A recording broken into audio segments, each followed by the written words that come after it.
Sister Kamala Harris with him, or he was by himself? He was by himself, okay. And are you coming back here, or you going to the hospital? Of today and tomorrow, I still have a dream. It is a dream deeply rooted in the American dream. I have a dream. Stop being silly. So you're going to eat and then you're going back to the hospital? Live out the true meaning of its creed. Who is?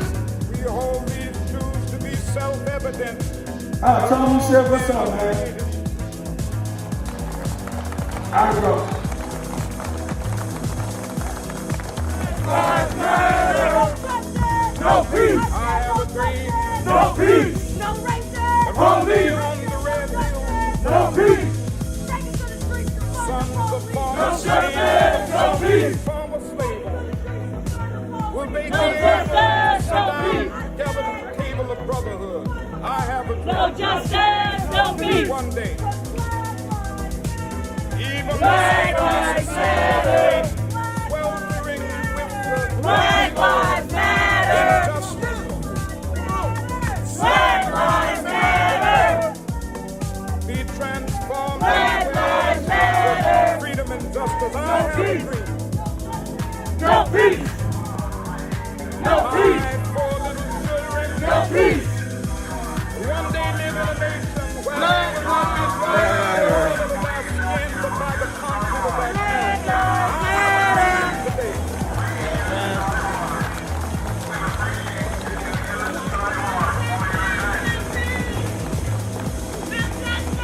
I have a dream that one day Justice, no peace. Because we love you. in Alabama, with its vicious racist, with its governor, Motion, please, fire. Could you move out of the roadway?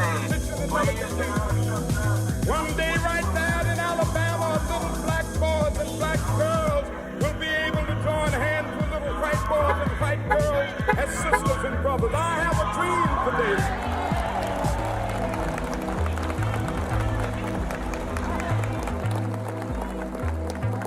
I have a dream that one day every valley Business on police time. We want indictment, we want it now. We want that man to be convicted, to go to jail, to set precedents all over the country for people, other little people look like little Jake all over the country. That's what we want.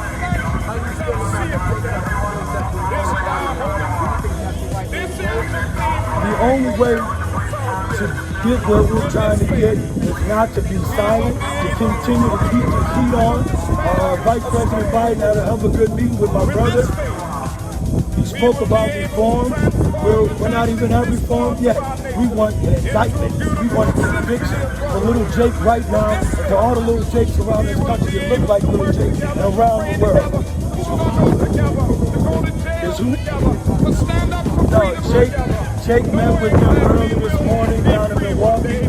He's getting ready to go get something and get to the hospital. Thank God he has a brother and an uncle like us. We don't want them to come out here. We've had death threats for my brother, all his children, and the family. I'm not going to put them in harm's way. I'll stand here and be the one to go down, getting the message out that we're going to die for justice. We got to have it right now. We want an indictment of this police officer who is not acting like a police officer while wearing a badge. Nobody in Kenosha was he doing work or service for. He was doing his personal criteria on police time. We want a conviction, we want an indictment, and we want a conviction now. Yeah. Right. You please explain that to us. That's the upside down of living in a world when you got somebody in the White House who's a head general of law came down there and bombed and said that our nephew was doing a felony crime and had a weapon in his hand. That's the most absurd thing we've ever heard. Little Jake had no weapon. He was shot 7 times in his back. They're trying to make something stick and plausible to why you shot a young black man with nothing in his hand 7 times in the back and paralyzed him. Stop it. We're not new. This is 2020. When we let it ring from every village and every hamlet, from every state and every city, we will be able to speed up that day when all of us are locked in and fight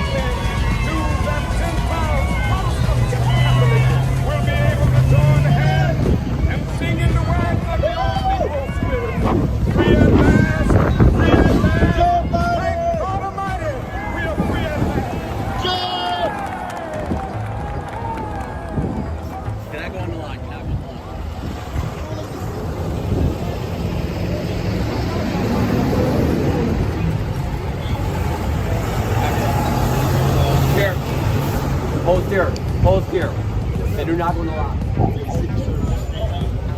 I'm right here with Al. Southeast Church. Yeah, they already went by back there, I think. They went by, I think. Yeah, they're back there. We're just looking at everybody else around here on the service.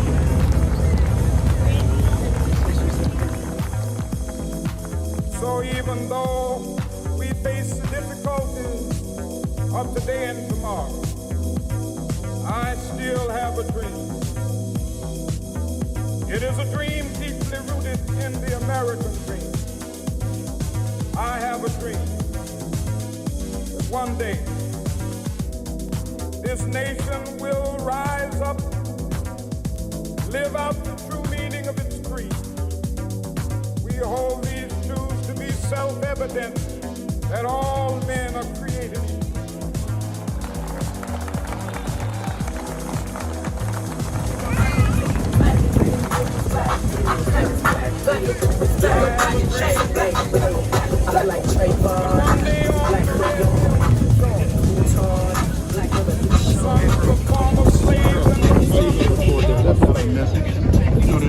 equal. Sit down together at the table of brotherhood. I have a dream that one day, even the state of Mississippi, a state sweltering with the heat of injustice, sweltering with the heat of oppression, be transformed into an oasis of freedom and justice. I have a dream. My four little children one day live in a nation where they will not be judged by the color of their skin, but by the content of their character. I have a dream today.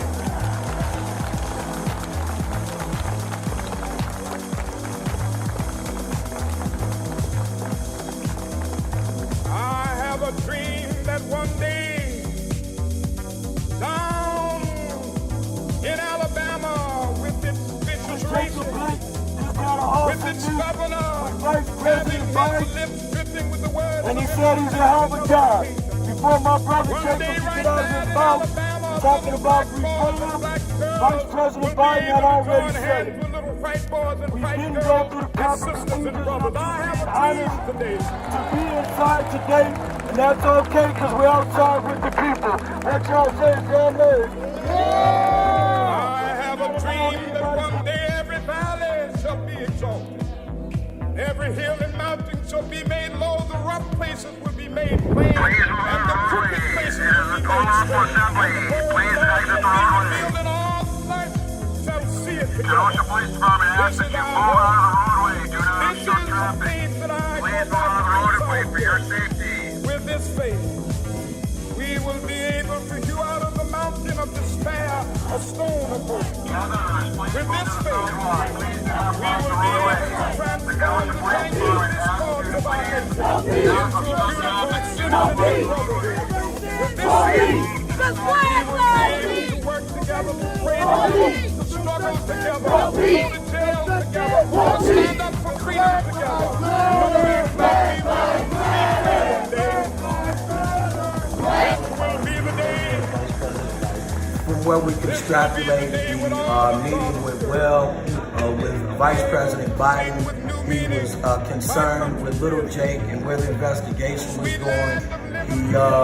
He said prior to my brother mentioning, which he mentioned on CNN before we were on CNN last night, that we wanted reform. Vice President Biden was already speaking on that subject and how crucial it was to him to get reform with the police officers nationwide. And that hit tone with my brother because that's one of his pet peeves at this moment. Not just to get justice for little Jake, but to get justice all around the country for little people that look like us and look like little Jake all around the nation. Did Luke Jake feel good about the meeting as well? They're getting ready to grab something, eat, and go back to the hospital. He's still not himself totally. He's highly sedated due to the fact of the pain that he's going through. But they will try to explain it to him. We'll see how much he grasps. Let freedom ring from every hill and molehill of Mississippi. No, just our brother Jake, his father, and it sounds like my niece was in company and his mother, Julia. What's up, man? Please, what's up, baby?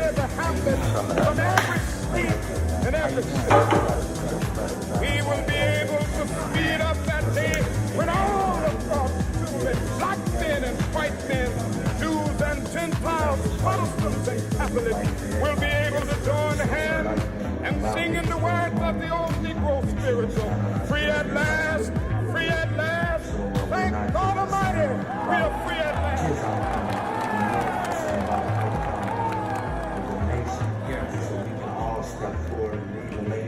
Right. It's about the youth, for sure. For sure. This ain't about us. It ain't about us. I say it every This ain't about us all day long. Our time is over with. Man, please don't say my name no more. It's the youth that we have to worry So about. at our 2 celebrations that we have, with almost the 10,000 marching on last Saturday, and then the 1,500 with over 200 cameras from all over the world, who we put on the front line but the youth. So we let them speak, we let them do poetry. Some sisters traveled from California, pulling it down, trailer behind them. They were sleeping in it, and they kept tapping us, Mr. Blake, can you sing? You know what? I didn't care if they screeched up the whole promotion. I got off the phone with Jake literally 2 seconds. Of today and tomorrow, I still have a dream. It is a dream deeply rooted in the American dream. I have a dream that one day this nation will rise up, live out the true meaning of its creed. We hold these truths to be self-evident that all men are created equal.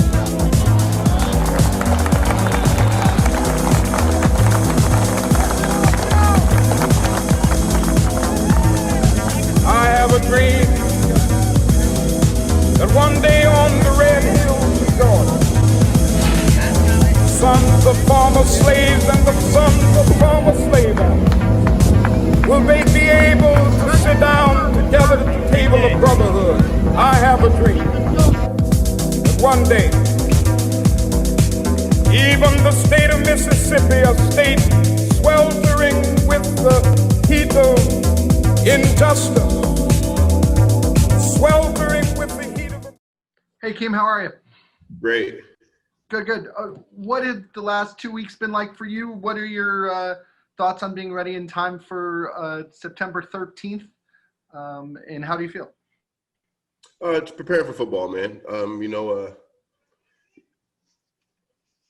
This time of year and this situation that we've been in, it's been taxing on everyone, right? And the biggest battle is making sure that you remember what you're focused on or what you're pushing towards, and that's coming out week one and playing good football. Dan Wiederer. Akeem, when we talked to you in June, you had expressed some curiosity, some concern about how football and the coronavirus were going to coexist. Now that you've been in training camp for 5 or 6 weeks, why do you think that this thing has worked to this point, and how do you think you keep it on track from now until February? We've been really cautious here and making sure that we stay in our, what we've created as our bubble and being responsible outside of our bubble, you know what I mean? Because eventually you go home at night and just making good choices. And so I think that has been one of the things that's kept us in a good place as a team is that guys are taking it seriously. Guys are masking up. Guys are making sure that they take every precaution that they can, as far as keeping themselves and the rest of the team healthy.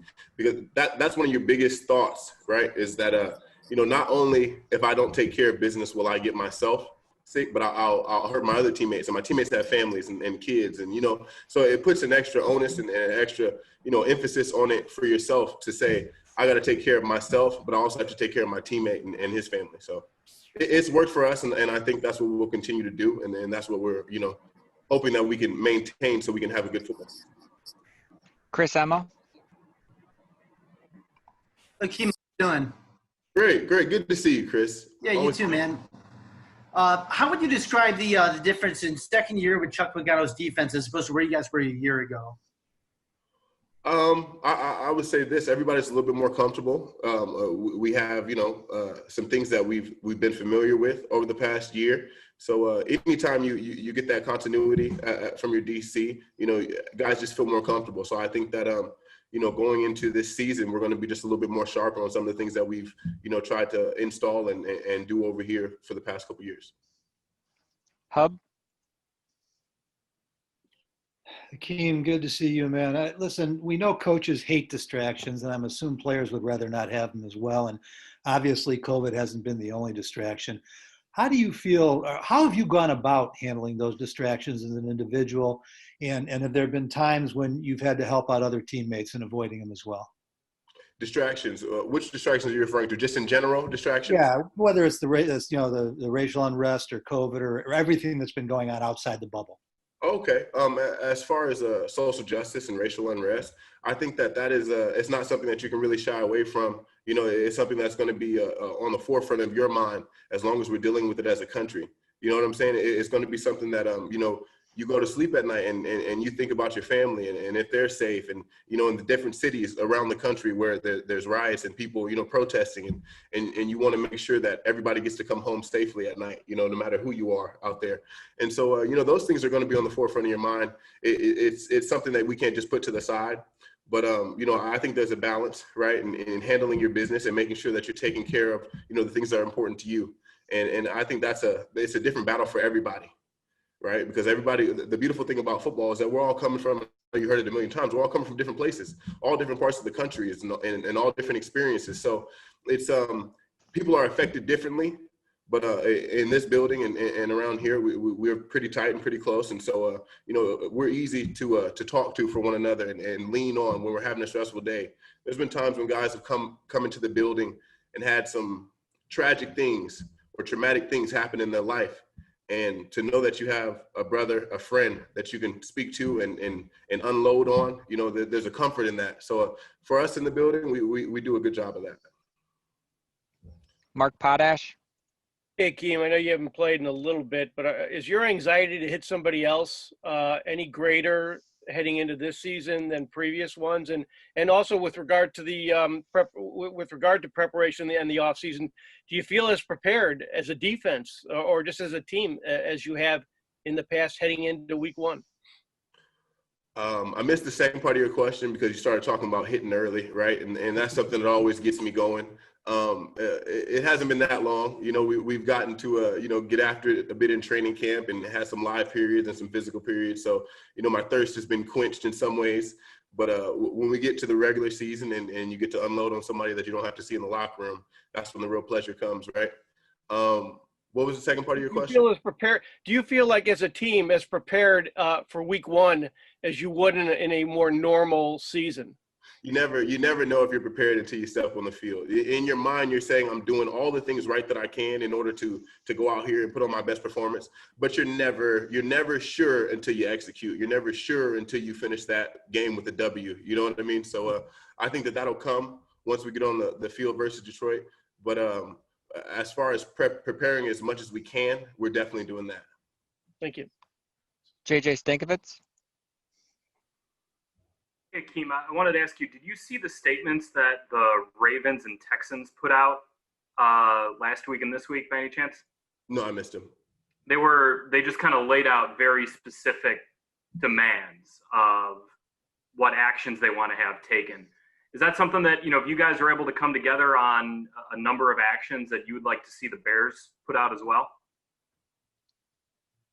I haven't had any, previous thought about creating a list of demands, so I couldn't say that that's something that we would be interested in doing. But one thing that is going on around here is a very open line of communication between us and our coaching staff and personnel. We've created an environment where everyone can, speak as freely as you can in any workplace, right? And I think that benefits us, and I think that we've had some really good conversations. Those type of conversations that.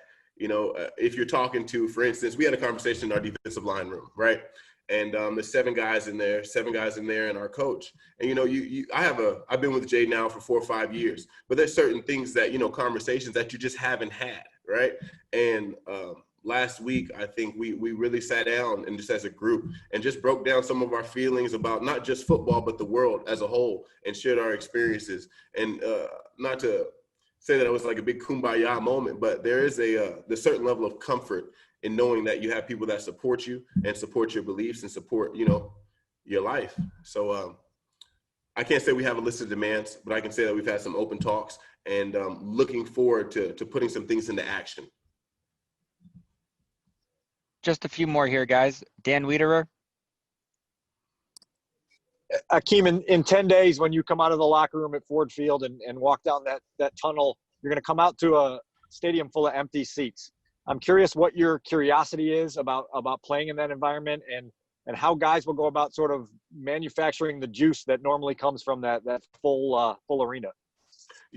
I've been asked this question a few times, since this situation has been unfolding, not just by reporters, but family members and friends, and, discussing whether or not there's going to be, a fan situation at the game. And we are going to miss our people. There are some faces in that crowd that I'm used to seeing, when I suit up and I get my lather going and I'm getting ready to play. There's some faces that I'm used to seeing that I'm going to miss, right? I bring my own juice, though. So when I get fired up and get going, I'm ready to play football. I think that there's a lot of guys on this team that feel the same way. And it's competition at the end of the day. So when we step out there, it'll be nice to have our people there and those faces that I'm used to seeing.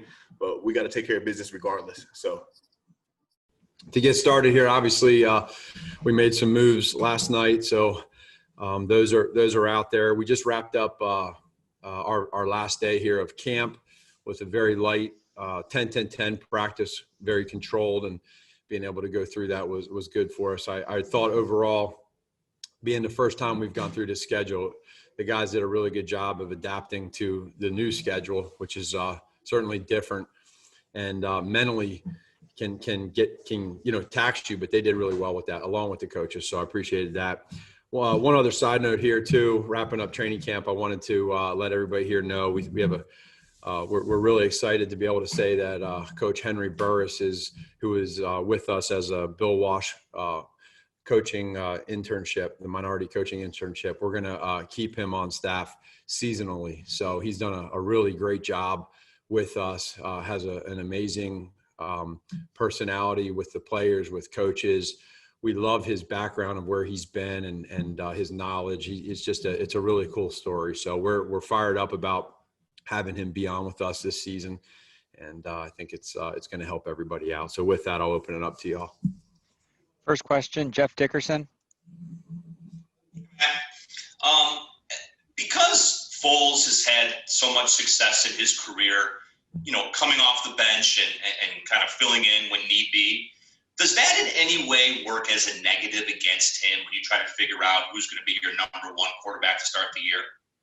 No, Jeff, it doesn't. What we try to do is start with a clean slate. Now, you take into consideration with both of these guys, just their experiences that they've had as a player in this league. That certainly has to play part of it, because again, that's when everything is certainly real. But at the same time, we do look at those type of scenarios too, and then we balance that as how much weight do we put into those different situations. So that could be a part of it as well. JJ? Hey, Matt, was it good to see 96 out there and get his energy back a little bit today? Yeah, it was. Again, it was a very I don't know if you guys could tell or not, but it was a very light practice. But anytime you see 96 out there, that's a good thing. So we like that, and we know opposing offenses don't. So we want to make sure that we have him out there. So it was good. Jason Leisure. Matt, can you give us the clearest possible description of the criteria that you're using to choose a starting quarterback? Well, there's a lot to keep it clear.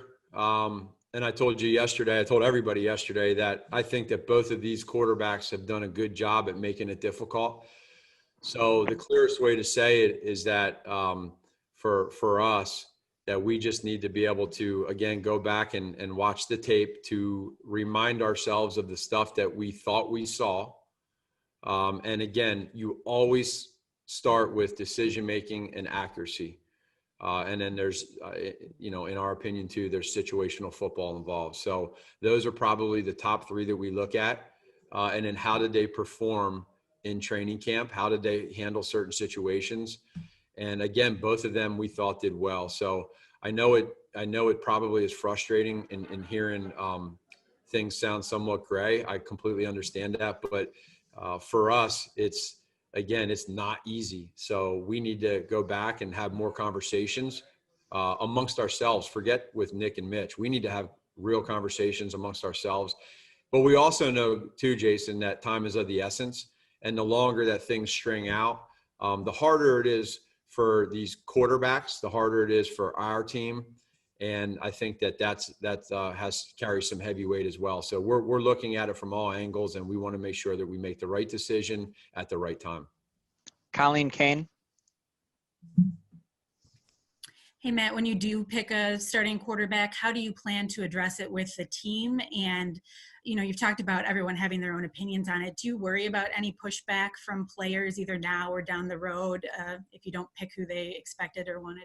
I don't. And I know just like a lot of things in this life, we all have our own opinions and we all express it in different ways. And I understand that you're 100% not going to satisfy everybody. That's not going to happen. But that's why they go ahead and they put me in a role to make decisions. And myself, I put others in roles to help me make decisions. So it's the same thing. It's about trust. And then the conversations that go on with the players involved in the decision, and then the team when they find out. To me, the first people that need to find out are the quarterbacks, and that'll be a discussion that I have with them. And they're going to always get me shooting straight from the hip. And when we do that, or when I do that, then we'll go ahead with the next chain of command on how we do that. And I just know that the team believes in both of these guys. And so whoever it is, I'm not concerned at all about that from the team aspect. Mark Potash. Hey, Matt, you've said on a few occasions that even you have to wait until the opener to know exactly what you've got. And I'm just curious, after this, very different and somewhat awkward off season, what's your most honest assessment of where you are and how comfortable you feel about your team heading into week one, especially relative to year one and year two?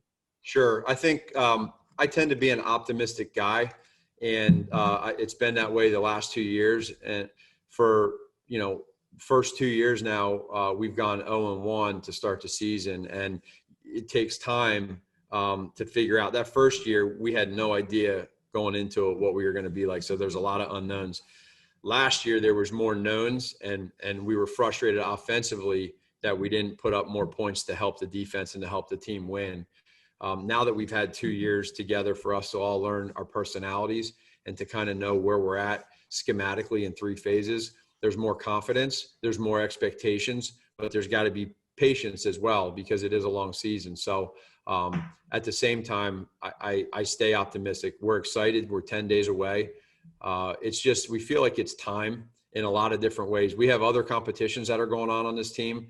We have a lot of players that are ready to just go out there and now put all that to the side and become one. And it's here. Pat Finley. Matt, do you think you'll tell the team Sunday? Is that the plan right now? I know you mentioned to us yesterday that you guys were going to gather together. Would you want to know who the starter is by that practice? Well, it would be, there's a couple thoughts on that. We could, and I think that's still like when I leave this discussion right here, we're going to get up here at 12 o'clock. We have a personnel meeting that we're going to go through. It's going to start right there. And there's going to be there's always some interesting conversations in there with our coaches and our personnel staff with Ryan and his guys. We'll start there, and then we'll get together as offense and defensive staff, and we'll have our own discussions there. And then we'll break up from that and go individual. And then that's when we'll start having those discussions. And when we do, we will lean on each other to decide when is the best time.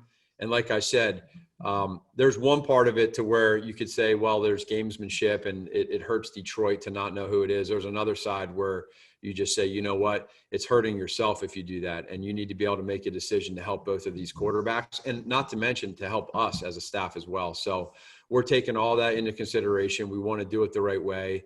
And it's out of respect to focusing more on our team than our opponent. Do you lean more toward the figured out for yourselves than the gamesmanship side right now, or? Yeah, I think so. I think so, Pat. To tell you the truth, I would say yes. If that's the question being asked, we'd lean more towards that and care more about that. You know, so but we'll have to wait and see. A few more for Coach Dan Wiederer.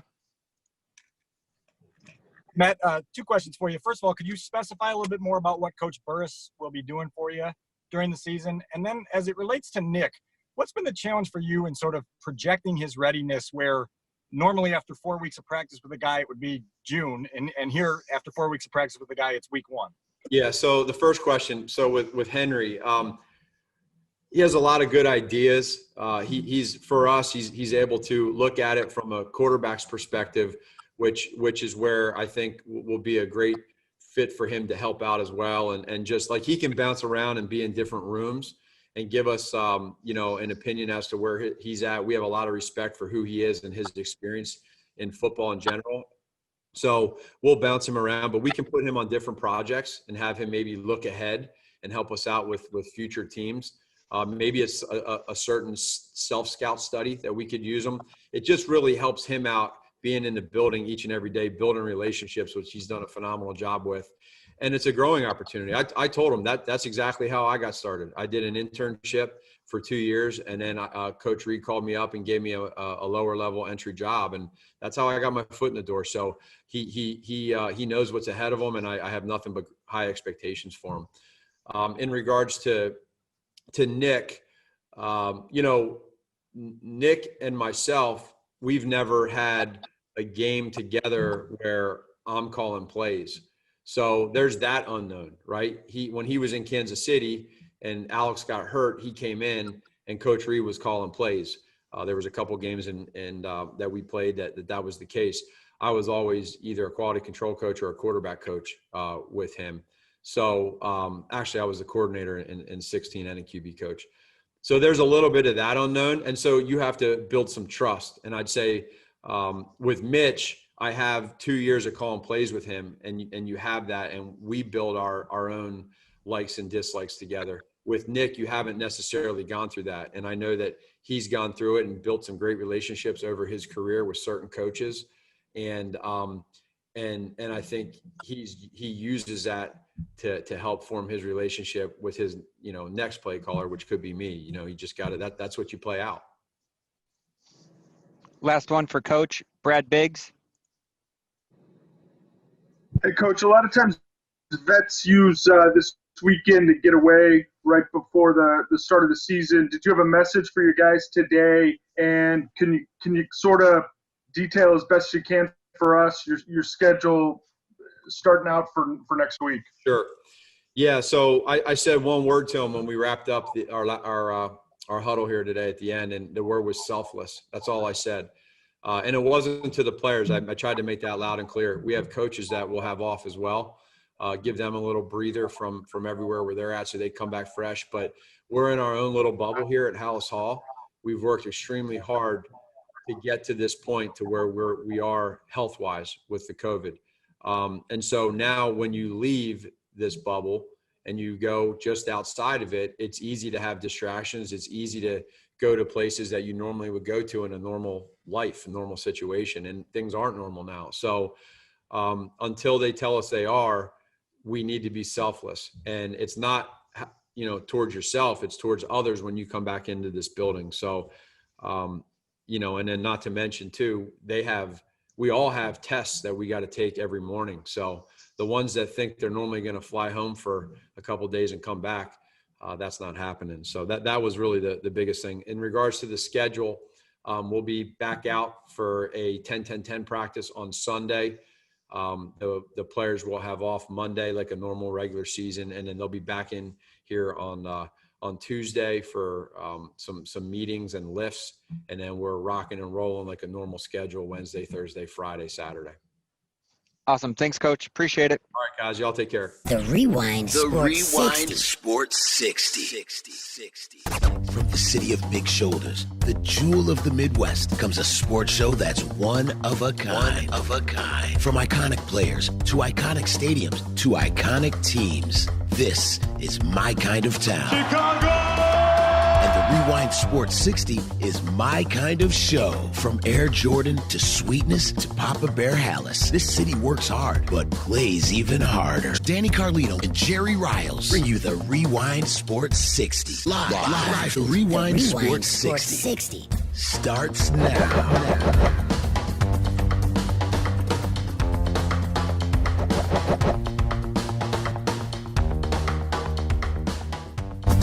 Welcome everybody to the Rewind Sports 60. We are live at 8:20 a.m. in our WCPT studios in Chicago. Please join in on the conversation for the fastest hour in sports, and which really has been one of the most pivotal sports weeks in history, essentially. Give us a call to join in on the sports conversation at 773-763-9278.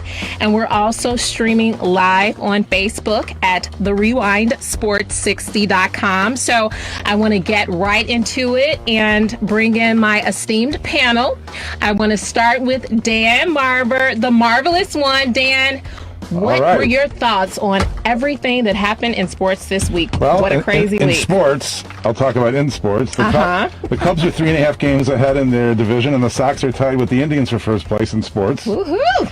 And the Bucks closed out their series, and the Lakers closed out theirs. So that's what happened in sports. Okay. But what happened outside of sports is probably something that the show's going to cover in great depth. Yeah, absolutely. I think we might, and we definitely want to hear your insight on things. And then I have to bring in the amazing, the wonderful Jerry Riles. Jerry, how are you feeling on this historic sports week? I'm excited. I'm ecstatic. I am exhilarated, and I am thrilled to see your beautiful face, your beautiful smile, and of course the marvelous one. But it's just great to get an opportunity to sit in the studios of WCPT 820 AM, and of course to rewind, reflect on the past week of sports. And as both of you alluded to, on and off the playing field was quite interesting. There's no question about it, Lauren. Yeah, I mean, you know, the events that took place, and obviously we're talking about the NBA deciding to say,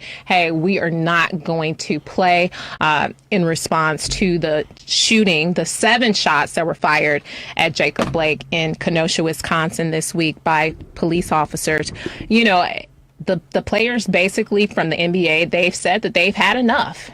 And I said, it's no way they're going to cancel the season. You know, too much money.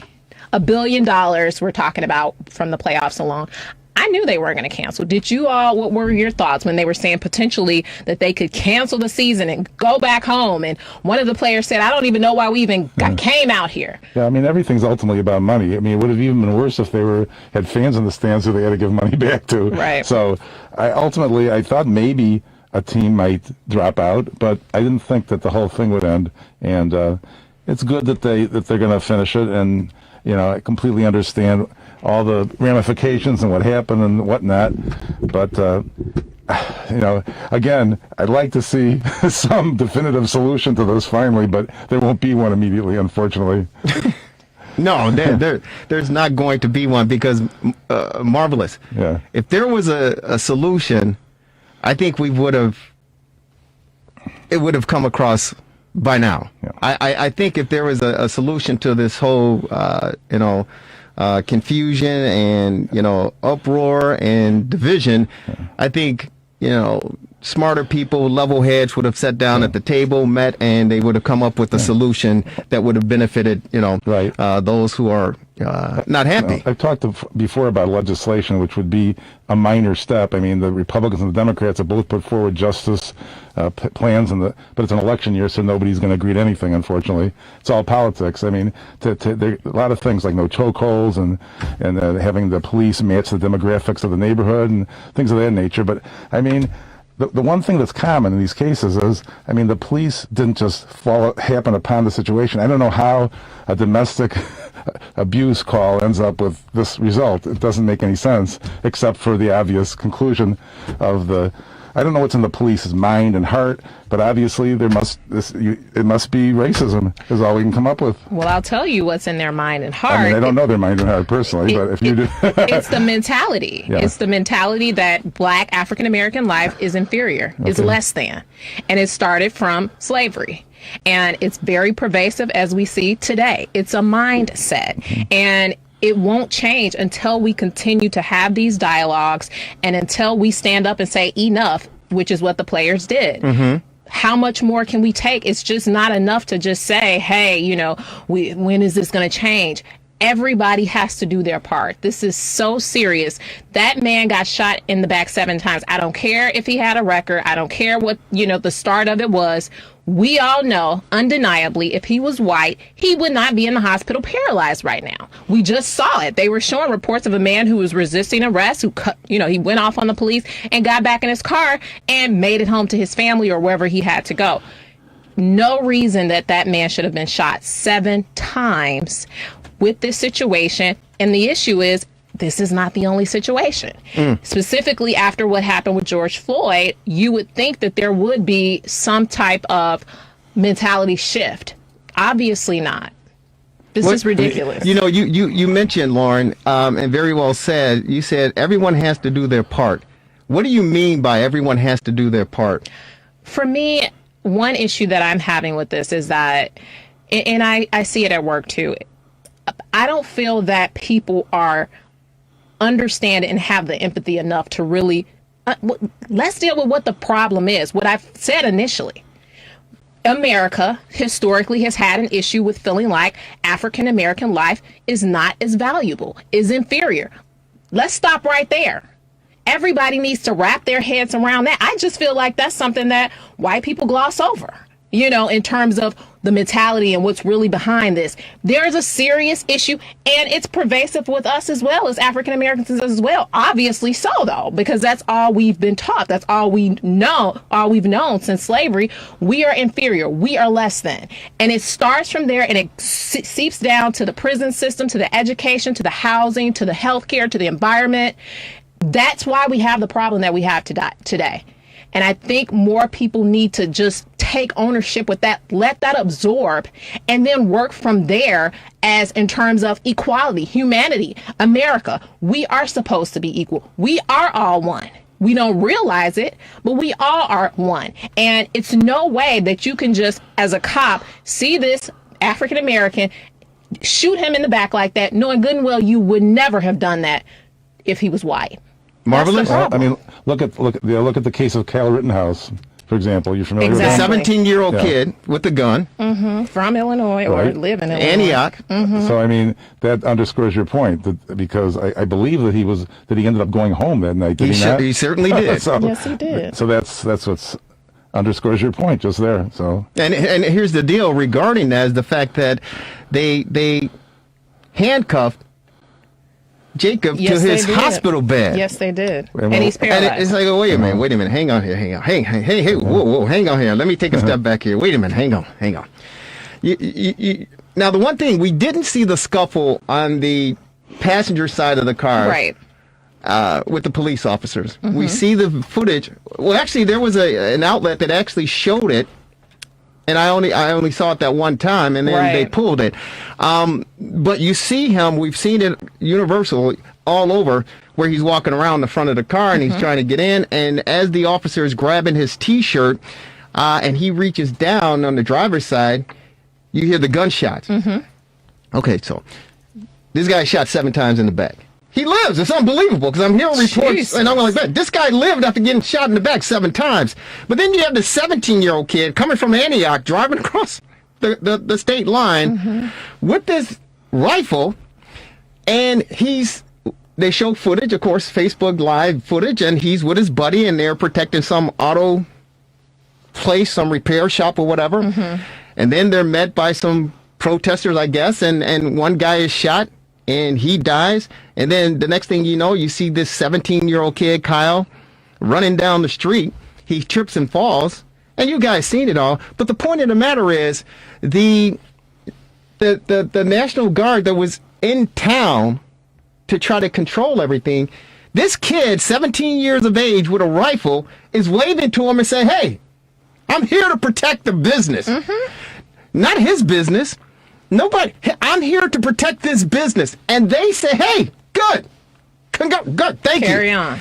After the shooting, he gets up and again, he's approaching him with his hands up. Let him know what happened. And okay, see you later. Go on home. Take yourself home. You'll be okay. Don't worry about it. Meanwhile, this guy is gets that justified? Meanwhile, this guy gets shot in the back 7 times, and you handcuff him to his bed in the hospital. That makes that clearly and literally makes no sense to me. It does. Zero. And, you talk about the controversy regarding this past week in sports, on and off the field, on and off the court, or whatever the case may be, for Brian Urlacher. After all this unfolded, transpired, Brian Urlacher, and we're certainly going to talk about that, he sends out an Instagram message or a tweet or whatever the case may be, quote, Brett Favre played the Monday Night Football game the day his dad died, threw 4 touchdowns in the first half, and was a legend for playing in the face of adversity. NBA players boycott the playoffs because a dude reaching for a knife wanted on a felony sexual assault warrant was shot by police? This is Brian Urlacher, who just went into the Hall of Fame. All his buddies who are black, the beloved Brian Urlacher, attended the Hall of Fame induction. And this is he done snap. Brian Urlacher snapped. Well, he didn't used to be like that. Well, how do you know that? Well, how do you know that? Well, obviously, he should know better. I'm surprised, but this isn't the first sus thing that he said. He said something else that was suspect a while back too. There are a lot of professional athletes out there, and we hold them on a high pedestal. We hold them as iconic figures, as gods, and we want to see them in the perfect light. And Doesn't Brian he have a black Urlacher, baby mama? I'm sorry? Doesn't he have a black baby mama? Well, that's enough. Well, we can get into that. While you're going we can get into that. Talking about that, did you see what Matt Forte responded? Yes, I certainly did. What did he say? I certainly did. The comment, B. Urlacher 54 posted as void of empathy, compassion, wisdom, and coherence, but full of pride and ignorance. I pray for those who have been blinded by their wealth, privilege, and earthly fame. That breeds arrogance in their hearts, and those who refuse to. And it's continued. I mean, here in the world of sports, these athletes are looked upon as iconic, godlike figures. Okay, and so when they're in their clubhouse, the locker room, or whatever the case may be, they don't. Most of them don't look at, especially in the National Football League, don't look at race because they know their livelihood depends on black man. That guy. No, again, they don't look at they look at it. Hey, I need this dude to protect me. Right. If I'm a quarterback, I need this. If I'm a running back, I need old boy. That's why Walter Payton, may he rest in peace, he would buy his offensive line watches at the end of the season to appreciate them for the work that they've done. Right. A lot of these players look at it and say, hey, you know what? I'm in battle with this cat. I don't care if he's black, green, yellow, orange, purple. I don't care. This dude is, especially in the National Football League. But it does not mean that they're not racist. Well, there are some racists who have played professional sports, and they have played on the same field as minorities. But when they go home, in their basements, in their garages, in their penthouses, wherever they go, you can believe they're like, look at that coon running up and down there. Look at that monkey over there. I'm promising you, you've had some racists that played professionally, and they've used those terms behind closed doors. But then when they come out in public and they put on that mask that we're wearing, they put on that mask, they come across because they understand it's economics. They understand they're not going to affect their bottom line if they have to endorse a product. They get it. But it doesn't mean that they didn't have this in their DNA, so to speak. But to me, Jerry, it seems difficult to believe because you think they've gone to war with African Americans. They're close with them. They, have been to their homes and have a close relationship with them versus, quite frankly, in this country, there's a lot of white people that don't even have black friends, that don't even have that close relationship where they can see African Americans up close and really understand that, we are human beings. We are one. Humanity, that aspect of it. How can you still just be blatantly racist and just come out and say some things like that after you have gone to war with, your fellow brother? Because at the end of the day, football field. At the end of the day, you say, hey, you know what? You go on over there, and I'm going over here because I can, and you can't. And that's even true in Chicago. How it's segregated. I mean, there are people that probably black folks never met white folks. And vice versa. Yeah, this is why I say it's the greatest city in the world, and I love it. One and top of the list is the fact, it's a sports town, and I love the fact that we all come from different economic backgrounds, nationalities, whatever the case, education, but we all, especially on Sundays in the National Football League, we all get together to root for our beloved Bears, right? Sports does that. It brings everyone together. When the Bulls were winning the championships, it brought the city together as one. And that's why I love it. But the other part of it is, and I tell people all the time, especially people visiting this great city, that you could travel from one end of the city, take Western Avenue, take Ashland Avenue, travel all the way from the north to the south, and you're going to pass through a number of different neighborhoods, whether it's Polish, Italiano, Latino, black, whatever the case may be, in the city of Chicago. Mm-hmm. And it's a beautiful thing, in my opinion. It's a beautiful thing. But it's also, a detriment. I can remember growing up, in this great town, and, you go over to Comiskey Park, 35th and Shields. As a black man, you have to be kind of careful. Why? Because it was in Bridgeport. And the only pass that I would get, and my friends would get, and my brothers would get, my family, is the fact that we worked at the ballpark as vendors. So if we were working, we got a pass because we were considered a part of the group, the family. But if you weren't, if you had no reason to be around there in Bridgeport, you had some problems. And we still had problems when people knew we worked over there. So it's a great town, but it's a town. It's Chicago, and I say it loosely, the phrase, it's Chicago, the city that works. The city that works against you. You have to understand who you are and where you are. And unfortunately, that's what we're experiencing in this great land that we live in, we call the United States of America. It's unfortunate, and it's a damn shame. I got a theory on why there's so much racism going on in this city in particular regarding minorities, black men, and the police. But let's go out to the phone lines first before I get to that theory. We're going out to Rick, who's calling from DeKalb. Rick, how are you, buddy? Welcome to the Rewind Sports 60. How you doing? Well, I don't really want to see the Black Lives Matter situation enter into sports. I wish it could be done some other way, but I do absolutely admire and adore our sports heroes. So I understand they have the right to do what they want to do.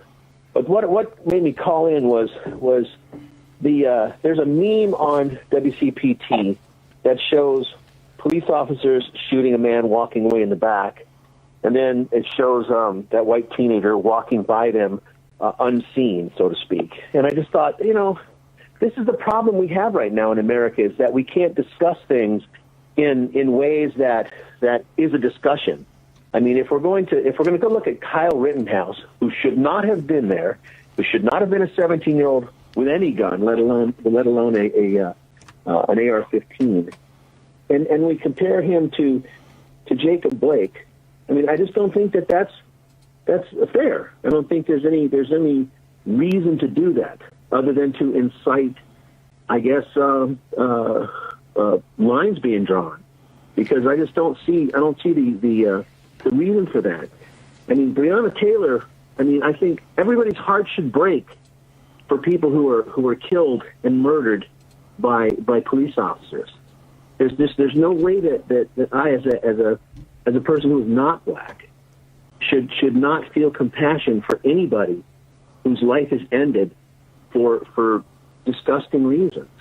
But to compare Jacob Blake and Kyle Rittenhouse as some kind of bad and good is completely, I think, off base. Well, it doesn't do anything to bring our country together as it should. Well, here's the deal, Rick, and I appreciate you sharing your thoughts, and I'm going to keep you on the line here. I don't think we're necessarily, at least let me speak for myself. I'm not comparing the two gentlemen. I'm comparing the situations that unfolded and the consequences regarding that. And if you and others can't see that there are total differences regarding the situation when it relates to law enforcement in this country, in Chicago, and in Kenosha, to me, there's a little bit more education that needs to go on here, because as you well know, I don't know how old a man you are and you're from DeKalb,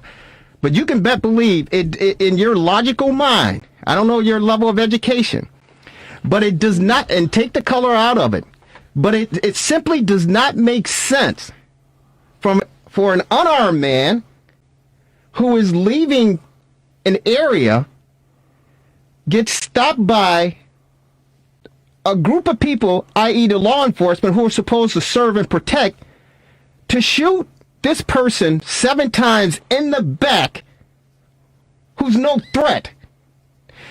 But then you look at this other situation and you have a guy with a rifle. You say an AR-7? AR-15. Yeah. You have a guy with a rifle walking up and down the street. He addresses the military who are protecting the streets and say, hey, I'm okay. I'm here to help you. He shoots 3 people. 2 of them die. He's allowed to get up, get in this car, drive across a state line, go home, and is not arrested until the next day. Take the color out of it. You've got to say to yourself, hey, wait a minute. Something seems kind of off here. Something doesn't seem right. So we're not comparing the two. I could not agree more. I couldn't agree more. And that's what we're discussing here. If you're looking at serving, protecting people, were not the police serving, protecting the sexual assault victim from Jacob, who they had a warrant out for his arrest? Wait a minute. No. Hang on here. Did they report that he was assaulting this person at the time that they shot him 7 times? No, of course not. Of course not. That's the point. That's the point. Lauren said it. Lauren Cox said, I don't care what his record was. We're not talking about that. We're talking about the circumstances that we are aware of at the time that it occurred. We didn't know if we found out that information after the fact. We found that out. Listen. That's irrelevant. That's irrelevant. The point. That's absolutely relevant. No. That's why they tried to arrest him. Listen, I didn't know he had charges against him or whatever the case may be. I didn't know that. This Kyle what's his name? Rottenberg? Rottenberg? What's his name? I didn't know that he's allegedly connected to some white supremacist group. Mm-hmm. I know that. The scenario that I laid out to you, Rick, from DeKalb, right, is that these are 2 instances, 2 circumstances that occurred. One guy who's unarmed, who's leaving the scene, gets apprehended by the cops, and he's shot 7 times in the back, unarmed. This other guy has an arm, and he's walking up and down the streets telling law enforcement, I'm here to help you. He shoots 3 people, 2 of them die, and he's allowed to leave and drive home and get into bed and go to sleep. There's something wrong with Rick. Those 2 scenarios. I'm not factoring any of the other things that we learned after the fact. I'm giving you 2 situations that an average, in my opinion, person with a halfway decent education will look at it and say, hey, wait a minute, this doesn't make any sense to me. This does not make any sense to me. If you have a good ripe apple and a rotten apple, which apple are you going to eat? The nice ripe one, or are you going to eat the rotten one? A person with common sense is going to say, hey, you know what? I don't want that one. I want this one. Rick, I love you. Thank you. And that's what I'm here for. That's what I'm here for. I got to run, Rick. This is the fastest hour in sports conversation. We want you to continue to listen and be a part of what we're doing here, buddy. Jacob Blake is not the healthy apple. Thank you, brother. I got to tell you, listen, folks, we're going commercial free here. It's the fastest hour in sports conversation. It is the Rewind Sports 60. Yours truly, Jerry Riles. The marvelous one, Dan Marver. The lovely, the talented, the outstanding. She is sensational, and she's going to bring the heat. She's Lauren Cox. And on our TR60 hotline, ladies and gentlemen, you love this guy. He's an iconic figure in the National Football League and, of course, in Chicago. He goes by the Coach. He brought us our own Super Bowl some 34, 35 years ago. He's on the TR60 hotline. He's Mike Ditka. Coach, how are you? I'm doing good, guys, but I don't have much power left on my phone, so. Well, don't worry about it. Don't worry about it. We'll pay the bills when we have to pay it for you, Coach. But we appreciate you taking some time on this Sunday to come on board and join us. And I tell you, this world of sports that we know, Coach, has been turned upside down, inside and out, and who knows which way it's going to land. But we wanted to get you on our phone lines to talk with you, first and foremost, to see how you're doing, and secondly, get your viewpoint on what's transpired in the world of sports in 2020. Well, sports is good. I mean, the athletes are bigger, they're better, they're faster. I mean, you look at everything that's going on. These guys are playing the game of football today, playing at a much higher level than we played, even though we had a lot of great players in our time. But it's completely different. It's the man's game. Hi, Coach. This is Lauren Cox here. I wanted to get your insight on, I'm sure you probably heard about Brian Urlacher's, he's under fire for posting a meme criticizing the NBA players for protesting. When you saw or when you heard, and I'm not sure if you have, Urlacher's comments criticizing the NBA players for protesting, what were your thoughts on that? I don't pay attention to that stuff. But Brian has the right to say what he wants to. If that's what he believes, and that's what he believes. I don't hold that against him. I just think that, guys who are playing in special sports got a heck of a deal. They're making a heck of a lot of money. I would just enjoy it. Another question for you. We just had a caller who called in, Rick, and he talked about the NBA protesting, and he said that he wished that they could protest in another way. And I wanted to ask him, and I didn't get a chance to, but I'll pose it to you.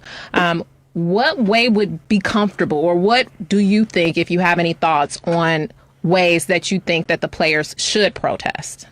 So what do they protest? Injustice, an African-American man getting shot 7 times in the back, and a gazillion others that get shot all the time unjustifiably by the police. Do you think it's unjustified? I don't know, guys. I mean, you're talking about something now that you're pulling this out of the air. You don't know the circumstances. I don't know the circumstances. I don't agree with shooting anybody. But I don't know. I don't know how you would say it is right or wrong or otherwise. The police have a job to uphold law and order. That's their job. Now, do they make mistakes? Yes, they do. But I think if you look at the percentages, they do a pretty good job. Coach, here's what the whole issue is. All right. Here's why the protestings are going on. Here's why players are boycotting. Here's why, not only in the National Football League, Major League Baseball, the NBA, and of course, the National Hockey League, soccer, the whole 9 yards. It's the fact that there are things that are occurring. Now, there are 75% of African American or minorities playing in the National Football League. 75% of the players in the NBA are African American or minority men. So they are the ones who are getting very well paid as far as what they're doing because of their talents and their skill set. But the other 99% of us, we got to earn a living, and we got to find a way to do that.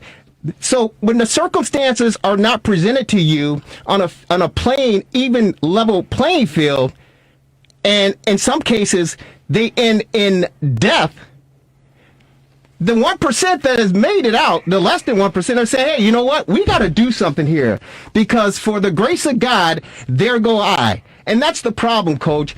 These players who are making the money that they're making and on the stage and the platform that they're on are saying, hey, you know what? We have to represent the people who have not made it, who are still struggling. And this is a way for us to get our point across, get our message across. And for anyone who does not see that or understand that, it lends to bring about some pain. And that's the problem that these players have, and the community as a whole have, with management, people in authority, and people who make decisions aren't meeting at the table to try to come up with a solution. Well, you're probably right. You know, there's some things you said there are probably right. I mean, I think they should work hard enough to, you know, pro sports is a tremendous thing. It pays a lot of people a lot of money. It's good for a lot of people. Enjoy it. You have a God-given talent. Not everybody has the talent to dribble a basketball, shoot a basketball, catch a football, or hit a baseball. You got a talent. Thank God for it. Enjoy it. And do it in peace. No, so Coach, here's the deal.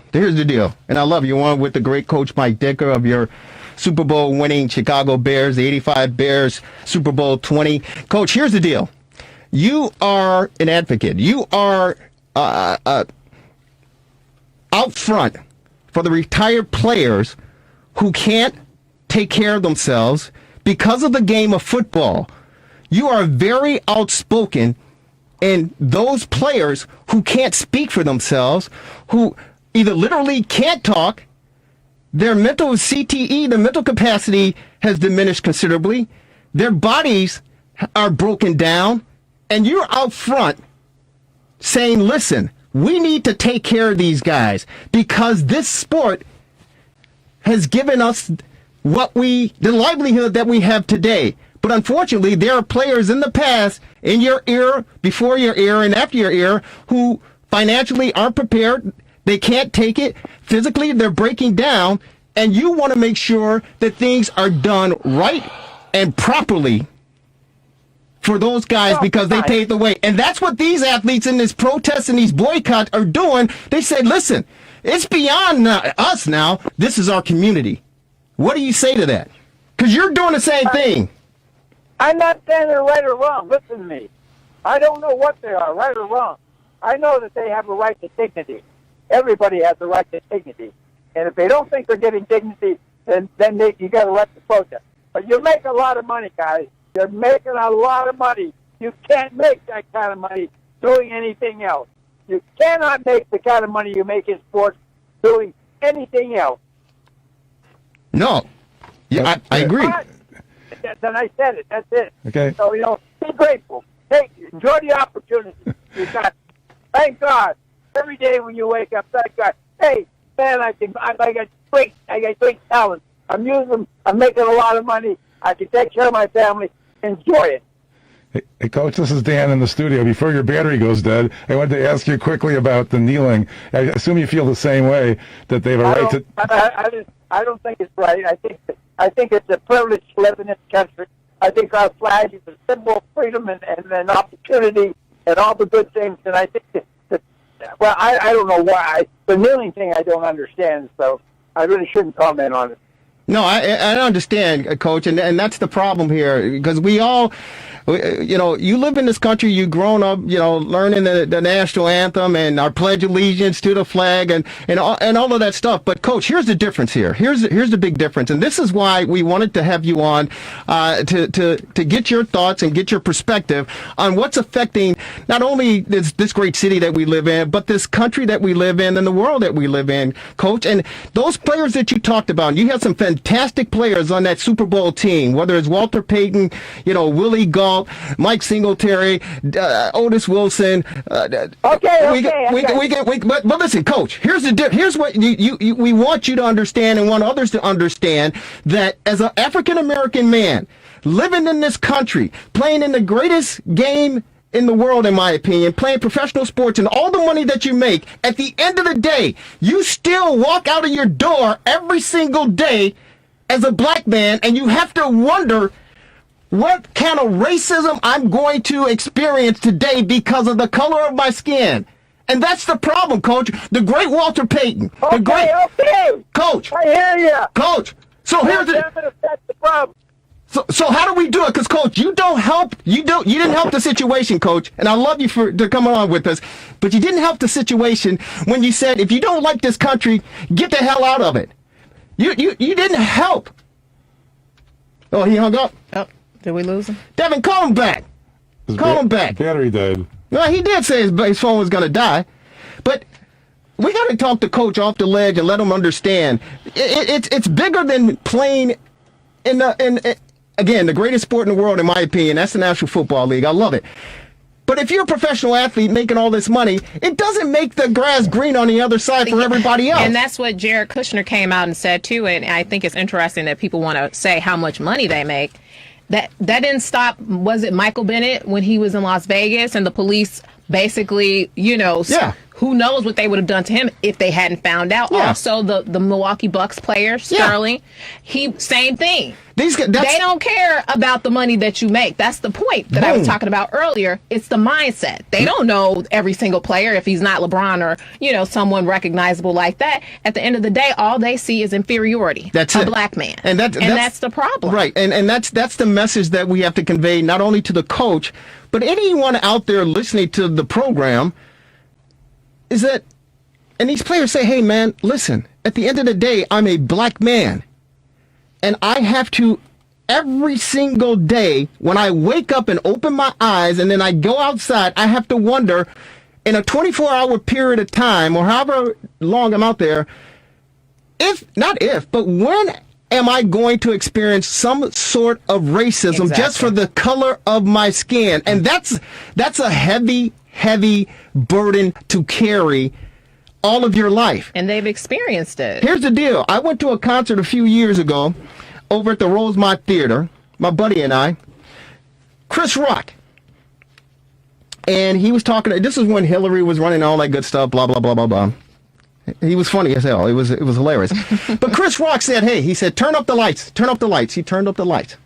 Yeah, he clearly hung up on us. I've been calling. It's ringing. He turned up the lights. He turned up the lights. He said, is there any, he goes, y'all know how rich I am. He goes, where I live, there are only like 3 of us. Me, Mary J. Blige, and somebody else. Denzel. I think Denzel had a place. He said, it's just the 3 of us. He said, his neighbor is a dentist. He said, my next door neighbor's a dentist. Mm-hmm. He goes, y'all know how rich I am. He goes, those dentists, they make money. Right? He's like, who the hell is he? But in any case, he said, is there any white person in the audience that would trade places with me? Now, he had them to turn up the house lights. He said, is there anybody in here that would trade places with me? The white people got so uncomfortable. They were looking around. They were, because you got to face it. All the tragedies and injustices and everything that these guys are standing up for and kneeling for, whatever the case may be, there's no person in the world would substitute their life to take on that life. There's not. And he said, for 24 hours, would you trade places with me, knowing how rich I am, for 24 hours? I wouldn't even trade places with you, Jerry. No, I'm kidding. That was a fat words, buddy. Hey, listen. In spite of everything else, I mean, the one thing that is bad that I'm upset about is the looting and the rioting. I mean, that's bad too, don't you admit? I mean, But do you understand the message behind the looting and the rioting? Because think about this. And we don't even know what's all going on with all this looting and rioting. This is another thing I want to say to you. Listen, and when I say you, not just you, Marvelous, but here's the deal. And the one thing I didn't mention the coach, and he hung up on us. He hung us on, and we tried to reach him back, but he didn't. So that's fine. The fact that he came on, that's all good. But the coach also said, before all this happened, that black people have not been oppressed in this country for over 100 years. He said that there's no oppression for black people in 100 years. Since slavery ended. Since what they're complaining about. Okay. But here's the deal: when everybody's talking about, oh, look at the looting, look at the rioting. Joe Biden said, "Hey, listen. When you see the Charleston, was it Charleston where the white supremacists came out with the pitchforks and the torches and everything, right? When you see the looting and the rioting going on, Magnificent Mile or whatever the case may be, I don't condone it, not one bit. But if you go back to the 60s, the 50s, the 40s, and we're not even talking about Black Wall Street, white America has been rioting and looting in the black community since slavery, even before slavery. You've had white people marching with pitchforks, torches in black communities, burning them down, raping their women, lynching the kids. Ku Klux Klan, basically, right? They were the leaders. Yeah, okay. But there were people that look, they're white, who if you saw them Monday through Friday, you wouldn't suspect that they were a part of the white supremacist group. My point being is, all this looting and rioting that you're seeing today, right now, it's been happening in this country to black America for years. But it was accepted and it was encouraged. They used to have lynchings on a Saturday afternoon or a Sunday afternoon where white America would go to the park because Tyrone Hill, and I don't mean Tyrone Hill, the former basketball player, but Tyrone Doe is going to get lynched at 12 o'clock noon on Sunday. Exactly. Put on your Sunday best. Let's go. Get your picnic basket. We're going to see ourselves a lynching. So when you talk about the rioting and the looting that's taking place today because a group of people are fed up with being fed up and being treated unfairly, you got to look at yourselves and say, hey, wait a minute.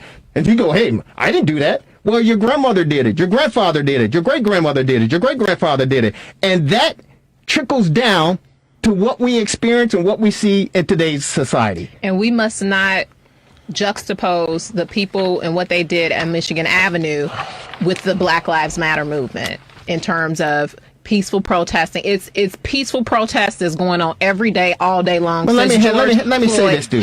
Let me say this to you. And okay, listen, that's totally different than people trying to steal stuff and using an excuse. Those are two separate issues, and people need to understand and have so much vitriol and passion about slavery as they did about when you protest anything. Protest doesn't call for peace. Protest does not. There's no peaceful way. Oh, you can walk up and down the street with your little sign and everything. Right. But when you're talking about protesting, you are opposed to something that is not right. And you've been trying to tell people, that's why you've gotten to the level of protesting, because it's the information that you're supplying those in power has fallen on deaf ears. And so when you talk about protests, that means you're going to do whatever it takes to get your message across to the people who can make a decision. So peaceful protesting, people peaceful protest all the time. They peaceful protest all the time. They see it doesn't get them anywhere. And so they say, we've got to take protest to the level where it's meant to be. Yeah. to wake some people up and to get them to do something. Because after those Milwaukee Bucks players, after they decided not to play, it was a lot of attention brought to the situation, obviously, and people say, well, I wish they didn't protest in that way, which I asked Coach Dicker which way would be comfortable for you for them to protest. But they were able to get on the phone. They had their owner get on the phone with some of the legislators and talk about some legislative changes that were like in the books that hadn't came to fruition yet. So that situation was enough where they had the eyes and the voice, the ear of the people in power to say, okay, what do we need to do? And, it just baffles me that people are saying, well, I wish they wouldn't do it in that way. We've been trying to do it in every other way for hundreds of years, and we have the same problem today as we've had 100 years ago. Right. It's marvelous. Well, as I was saying before, there was an attempt in the legislative branch, which wouldn't be the end-all and be-all, where the two sides can't get together. Actually, Tim Scott of South Carolina, the African-American gentleman, put through a bill, and the Republicans in the House put through a bill, and you'd think they could talk to each other, like Cory Booker even, and Tim Scott could get together. It would be beautiful. I mean, that would be a start, but it doesn't happen. That upsets me, too. Well, I mean, that's the other thing. It's politics, and these are professional politicians, right. And they negotiate to get their upper hand, and that's where we are regarding that. Our number here is 773-763-9278. Is that it? 9878? What's the number? I'm just who knows? 9278. 9278. It's the Rewind Sports 60. Yours truly, Jerry Riles, the beautiful, talented, lovely, and outstanding Lauren Cox, and the marvelous one, Dan Marver. I wanted to share with you guys and girls who are listening in, my theory on why we have the division that we have in this great city of ours, related to the CPD, Chicago Police Department, and of course the black and brown communities, in particular the Inglewood area and the Austin area. And this is my theory. I went to St. Rita High School over there when it was on 63rd and Claremont, and I was one of 6 blacks to graduate from there. Okay, they're probably, I'm stretching it, they're probably like 30, 35 of us overall. How many people were in your graduating class? 890 something or whatever. Okay? So, but my point being is, if you're familiar with the Catholic League, you're familiar with, there weren't many blacks during this time that were there, okay? So I went to school with a lot of these white cats. Irish, Italian, Catholic. I went to school with them. So I was accepted because I'm Jerry Riles, first of all, but but the point is, I was able to learn the culture, okay, of my white brethren on the South Side, and they were able to learn a little bit about me. But I was always, well, you're not like them, or you're different, or you're not one of them. Meaning I wasn't, black because I was cool. I was, I was accepted, right, even though I was still black. You take those guys, and we're talking about 15, 16, 17, 18-year-old kids, and their mentality. I learned a lot of things going to that school that I was blown away. I was like, wow, people live like this, and people do this stuff, and all this. My point being is, you take the Catholic League, you take the public leaguers, because the public leaguers used to come over and, beat up the Catholic leaguers because they thought, we wore ties and all that stuff. But you take the Catholic leaguers, you take the public leaguers, and they grow up, and then you take the suburbanites who have no clue about city people, and they become people in power and position. So that mentality carries over from their high school days of being a Catholic leaguer, and Catholic leaguers stick together. And public leaguers, I guess, stick together. I'm not a public leaguer, but they stick together. And so when they get into power, a position of power, that mentality carries over. Continues, yeah. It carries over. So a lot of Catholic leaguers get jobs in the city because, you went to Mendel, you went to Leo, you went to Quigley, you went to Rita, you went to Lawrence, even though we have our own in-house fighting. But then you got someone from CVS, a Simeon, a Hubbard, or Curie, whatever the case may be. You're right. You gotta hate. Well, Kenwood. You're like, wait a minute. You're a public leaguer. Get your ass on over there. And now you got suburbanites coming in from Niles West and New Trier and Naperville, and you're like, hey, you're not one of us. You're not a part of us. And so that's where dissension comes in. And when you have that mentality and it trickles down over to the police force, you're a white Irish Catholic police officer. And I'm not saying it's for all of them, but I'm just saying the mentality. And you look at some black guy from Austin neighborhood or the Inglewood neighborhood who is a dropout from public league, you're like, this guy's a bum, he's a loser, he's a no good, he's out here destroying the neighborhood. Let's kick his ass. That's my theory. That's my opinion. That's what I believe. I see what's going on here. Well, that too, but you can't forget the president. I mean, he's stuck. Well, I'm just talking about this city. Well, and the president is a whole different story. He's a whole different story. In the cities all across the country. I mean, this stuff is rearing its ugly But head. that's the mentality, Lauren. That's the mentality. But people weren't as brazen to act on it now. They've always been. They've always been. Well, it's more. No, It's no, more. It's more. It's okay. No, I'm telling you. I walked the halls there and I saw the white boys. Well, I'm telling you. Yeah, I believe you for sure. They've all been around. He's just saying, y'all stupid enough to put me in this office or to give me the most power in this country. Hey, I'm going to use it. I'm going to flex my muscle. Mm-hmm. And that's the mentality. That's the mentality. But this is something that's been going on prior to this guy getting in office. Way before that. It's just the mentality and the culture. Marvelous? Well, I was opining over what you said. It's interesting that I started out at the public schools in Chicago, and then eventually ended up in the suburbs, and there was racism in the suburban schools. Sure. even though I was my school actually had very few African Americans, but it was more of a economic, or so, as I can sort of. But here's the deal: remember. it's even when you close the gap, and that's what we're seeing with these professional sports. When you close the gap as far as economics are concerned, and Lauren said it. Hey, listen, you got players who are multimillionaires, but they're driving down the street in their cars. The police will pull them over, not knowing who they are, so they're wondering, how'd you get that flashy car? Oh, sure. And then they go, oh, you're LeBron James, and I'm just throwing a name out there. Mm-hmm. So even when you close the gap because you're educated and taught, the only way to succeed and survive is through education. But you now enter to a different realm, a different sphere, where you're still, I have the money. The great Walter Payton, I was going to say this before Coach hung up, the great Walter Payton was invited to a dinner. He's invited to a dinner. He left practice, whatever, late. As he walked through the doors of this dinner, they were having cocktails, correct?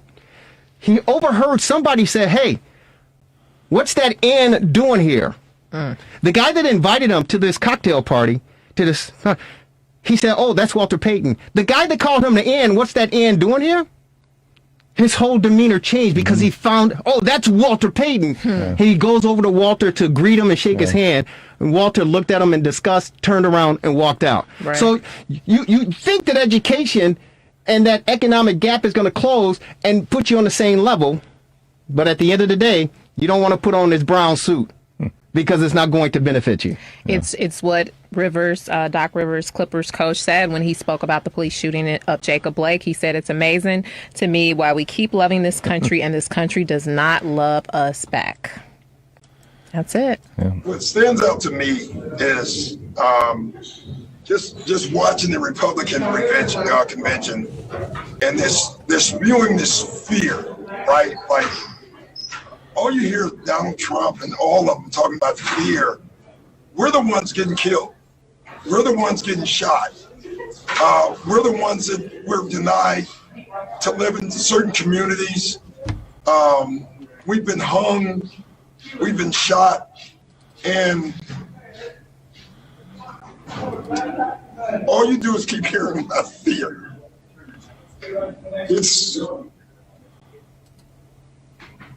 It's amazing why we keep loving this country, and this country does not love us back. There you go, Lauren. There it is. How can you not feel that? How can you not feel that? I don't know. I don't know how you don't get it. Or try to get it. It baffles me, Lauren. It really does baffle me because at the end of the day, my good friend Howard Brookins, he's the alderman on the 21st Ward. His family, they own the funeral home, Brookins Funeral Homes. At the end of the day, we all got to meet our maker. We all bleed, and we're all going to be 6 feet under or cremated or whatever case may be, but we're all in this together. Rest in peace, Black Panther. Yeah, definitely. They're actually going to show Black Panther tonight on ABC, a special showing. It was on last night, too. Yeah, okay. Yeah. Chadwick Boseman, God bless you. May you rest in power. Closing thoughts, Marvelous? Okay, well, again, I hope everybody can still enjoy sports despite everything. That's what we're here for. Rewind Sports. Absolutely. R.I.P. Black Panther as well as Cliff Robinson as well. God bless you. I was surprised and saddened by both the losses. Ladies and gentlemen, it's been another edition of the Rewind Sports 60. Have a great rest of your Sunday. Enjoy the week. Check us out on Comcast on Wednesday at 7 p.m., Channel 17, Channel 19, Channel 35 in the northern suburbs. And you can always check us out on Facebook, YouTube, and the RewindSports60.com. Thanks to Devin Tingle, our producer, and, of course, Mike Dicka, who hung up on us. Because battery died. It's the fastest hour in sports conversation. Take care, everybody. Good night.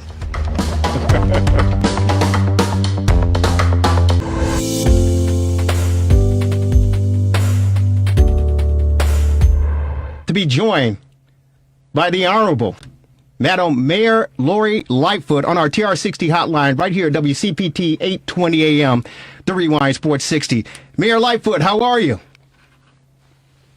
Well, I was listening with great interest to your conversation about The Last Dance. Well, you know what? First of all, thank you so very much for taking some time out on this, I have to say, a busy Sunday, because it seems as if you're always busy regarding this pandemic. We appreciate you taking time out to join us on the fastest hour in sports conversation here in the great city of Chicago, the Rewind Sports 60. But yeah, we're looking forward to this Last Dance, Mayor. I'm sure you had an opportunity to take some time last week to check it out. I don't know if you watched it live for the 2 hours. But what are your thoughts from what you've been able to see? Well, it was painful to watch, right? Because the notion that you would take an iconic, maybe once-in-a-generation player and break up a team with that level of talent, and you got that kind of a player after spending time building and putting the elements around him, it didn't make any sense to me then. And it doesn't make any sense to me with the benefit of hindsight. It was just ego over good business sense, ego over good sports management. It didn't make any sense. No, it certainly didn't make any sense. And one reason it didn't make any sense to me, and I'm sure millions of people, not only Chicagoans, but around the country and around the world, is the fact that by this time, I mean, these guys have won, 5 championships, right? So by this time, you clearly, even if you're a novice sports fan, a novice basketball fan, you clearly knew, unless you had your head, buried in the sand or something, you knew that Michael Jordan was definitely the best there ever was at this particular time. And as Michael said, you ride this thing until the wheels fall off. He said, we worked our tails off to get to this point. We'd earned this. Give us an opportunity to lose it. And you're right. It was painful, and it was disappointing that Jerry Krause couldn't put his ego aside to reload and continue to come back. Do you think that team, had it stayed intact, it stayed in place, could have possibly run off, another 2 championships? I mean, you don't know, right? Weird things happen in sports, injuries happen, but why take the chance and not allow that great chemistry? They were the ultimate team. Why not allow that team to finish its run and not artificially pull the plug? Look, I lived in Chicago when Michael came, and the teams around him were very mediocre, and then they couldn't get past the bad boys in Detroit. I actually lived in Detroit for a year, that last year that Detroit had its run, and that was painful to watch. But then when you see this ascendancy, why would you stop that? It doesn't make any sense whatsoever. None whatsoever. And so we got to ask the $1 million question, because since that time, we've had some blips on the radar, so to speak, as far as some draft picks are concerned. We got Jay Williams out of Duke, and he had an unfortunate, tragic accident. Thank goodness. It was life-threatening. Right. But he was projected to turn that thing around. And hence, it was Jerry Krause, because you remember when Michael Jordan left, his locker at the United Center, it was vacant. No one wanted to even touch that locker. Right. Jerry Krause told Jay Williams, hey, that's your locker over there. And everyone's, hey, wait, that's the king. That's Michael Jordan's. And Jerry's like, he's no longer here. Hey, that's yours. And we see what happened with Jay Williams. Then, of course, we fast forward, we get our own Chicago product in Derrick Rose. And we think that he's the savior. Yes. And a blessing. And then what happens? He has the torn ACL. Do you think, because of what Jerry Krause did, because a lot of people speculate, that this team has a curse on it because of that move, breaking up the dynasty team? Well, I don't think it has a curse, but I think that made a lot of questionable decisions. I mean, look, if you look back through NBA history, right, it's a very unusual thing to be able to build a team around a point guard or a shooting guard. Mm-hmm. It's usually a center, power forward, and then the rest of the pieces. Michael was obviously unique, as he wasn't really a point guard, but a small forward, I would say. Magic obviously was just, again, one of those once-in-a-generation kind of players. But the great teams were not built around 6'1", 6'2", 1 or 2 guards. And so what you're talking about is, the drafting of Jay Williams. We'll never know what came of that because he had an unfortunate motorcycle accident. I mean, Derrick Rose is obviously an incredible talent, but even there, they didn't get better until the other pieces were around him. He couldn't consistently take over a game by himself and score 30, 40 points. And really, you don't want that. You want to be able to get other people involved, get everybody touches, have everybody down to the 6th, 7th man contributing to the flow, because otherwise you're going to burn out with a long NBA season. I just think that they haven't had the luck of the right draft picks at the right time to really build the team. And I think the thing that is really the problem, it's not a curse, is, you hear gossip from, NBA players that they don't believe in the organization and therefore we're very reluctant to come. Now, we're turning the page with a new general manager. Mm-hmm. I'm anxious to see him build out his team. I like the Reinsdorf personally very much, and I hope that this is really the start of a new beginning. But the proof is in the pudding. They're going to have to put the team on the floor, bring back the crowds, and demonstrate once again that Chicago is a force to be reckoned with, and that remains to be seen. It certainly does. We're on with the great mayor of our city of Chicago, the great city, Chicago, Mayor Lori Lightfoot, joining us on the Rewind Sports 60 WCPT 820 AM. Mayor Lightfoot, this is Lauren Cox here. I have so many sports questions that I wanted to ask you, and I saw that tweet that you tweeted last week. You had a super cool Bulls hat on, and I think you said, "Don't at me for 54 minutes, hashtag Last Dance." So that was so funny. I'm like, I've got to hear what her first impressions were.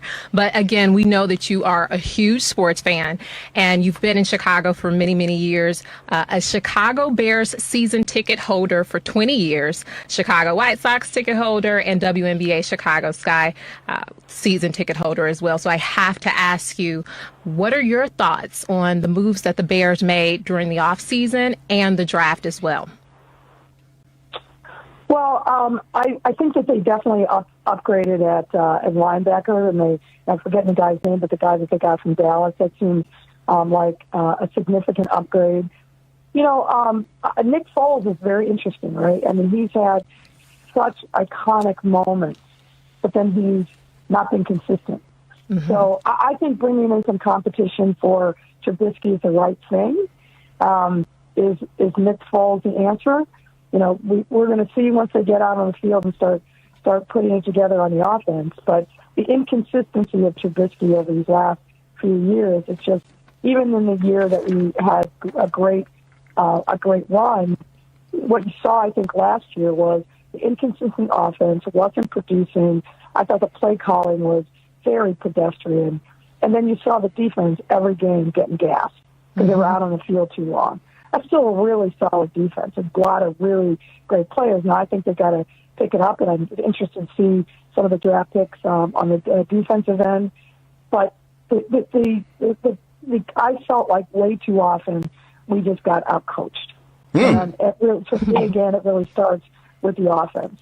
And, let's mix it up. Let's not be predictable and try to run up the gut against teams where they've got that lockdown. But really, we need much more consistent play at the quarterback. You know what? You make a very valid point. A lot of people were beside themselves. We talked about it all season long right here on the Rewind Sports 60 that Matt Nagy and his play calling was very, very suspect. But do you think it was partly due with the fact that Mitchell Trubisky isn't his quarterback? That's Ryan Pace's quarterback draft, and we know the history behind that. And it seemed as if Matt Nagy was put into a position to try to bring the best out of this kid as much as he possibly could, despite the fact that he wasn't designed to run Matt Nagy's offense. Did you feel or sense any of that watching this debacle that we just witnessed this past season? Well, go back a season prior, right? Mitch Trubisky's never going to be a Hall of Fame quarterback. I just don't see that in him. But does he have the ability to stay within the offense and manage a game so that the defense then can bear down? And, yeah, I think he's got that capability. But the consistency wasn't there. And for me, it really started with the preseason. I don't think this guy, who had very few game reps in college, why do you not give him game reps in the preseason? Now, I understand there's a concern always about getting somebody hurt in preseason, but he's a guy that's got to get reps. And I hope they won't make that same mistake this year. You and me both, Mayor Lightfoot. I have to ask you, I heard that during election night, you didn't want to hear any preliminary poll results. You wanted to wait until the final count. And you had the Duke versus Virginia Tech game on instead of listening to what was going on beforehand. So walk me through that. What was going through your mind that night? And is it true? Did you really have the Duke versus Virginia Tech game on while you're sitting here seeing if you could be and do the impossible and be the next mayor of Chicago? Yeah, I had a crowd in my room when we were waiting for the results to come in, and over time they just kind of filtered out. And we had the game on, and I just stayed watching. I didn't know what the outcome was going to be. We at that point were running the campaign on a shoestring. We knew it was going to be tight. We were hoping for a 1 or 2 finish, but really didn't know what the result was going to be. And I'm sitting there watching the game by myself, and all of a sudden I hear this scream. I thought, well, what could that be? And I'm hoping, obviously, that it could be a good thing. Right. I hear a scream, people running, and of course that was distracting, but nobody came in. And I found out later it was the first time that one of the stations had shown the preliminary results, and it showed me in first place. And people just went wild, of course. And then, eventually when I kept hearing more and more and more, I said, all right, I got to find out what's going on. And stuck my head out of the room, like, what's up? Right. And then I started finding out that we were getting very good news. But, yes, I did watch the Duke Virginia Commonwealth game, and I started watching a second game that night, which I think was a Big Ten game, which I can't remember now which one it was. But sports is always a nice distraction for me. You know what? It's interesting you mentioned the Big Ten, and I love you. I think you're doing a heck of a job. There's no question about it. I'm sure not you and none of us anticipated what we're going through right now with this pandemic. Yeah. We knew that there are issues here in Chicago, and we knew that we needed a new voice and a change of pace, and that you were going to bring that. But none of us anticipated what we're actually going through and experiencing. And I give credit, I'm sure Lauren and everyone here at WCPT give you credit, and your administration. Kudos on how you're handling this thing, because this is unprecedented, uncharted waters that we're in. And there's necessarily not any right answers. It's just, hey, let's see how we get along. But I say that to say I'm impressed, surprised, and happy that you got back on the right track, because you are a product of the Buckeye State, Massillon, Ohio, the home of the great Ohio State Buckeyes. Somehow you got derailed and went up to that school up north, but then you regained your senses and you came here to the greatest city in the world, University of Chicago. How did you get off track for those few years, leaving a great state and coming back to a great state, in the middle going to because as you well know, I'm a product of the Ohio State University, so I don't know how you lost focus and got off the rail. You took the scenic route. Is that what it was?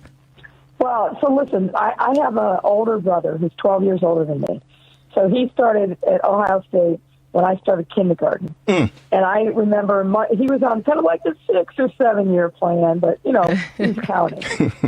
And I spent a huge chunk of my childhood driving down Route 71 to Ohio State. And, my brother was a Q, and that'll resonate with some folks. Right, exactly. Yeah. And going into his fraternity house was like something out of Animal House. So, subconsciously, I think I probably rebelled against all of that and found my way to Amazing Blue. I bleed blue. Take it easy. Take it easy. But I'm. Hey, listen, we don't have much to talk about when it comes to football, right? I was watching the draft over the last couple of days, and Michigan's quarterback didn't even get drafted, so that tells you something. Well, you know what? I feel badly for Shane Patterson, but not a total surprise he didn't get drafted. Well, let me say this to you, and I love my Buckeyes, and I thought we should have played in the national championship. We got robbed when we went up against Clemson, but I understand what the decision makers wanted. But I got to tell you this. Back during the 80s, your school owned the Buckeyes. I remember Jim Harbaugh. He predicted. You know how Michigan weekend is, right? And so the game was in Columbus. This guy, Jim Harbaugh, former Chicago Bear quarterback, he made a prediction that the Wolverines were going to come into the Horseshoe and beat the Ohio State Buckeyes. And for an entire week. And remind me what happened. I know it had, but for an entire week we were pumped up. We knew that our team wasn't going to let us down. He took a page out of Joe Namath's notebook and said, "Hey, we're coming up there to beat them," and they came in and beat us at the shoe in Columbus. It was unbelievable. So, you guys had a run during the '80s that we just simply couldn't get by you. But now, hey, payback, as they say, Mayor. You know what they say. And Michigan with Lloyd Carr decided that consistently winning 8 games a year, being very competitive in the Big Ten wasn't quite good enough.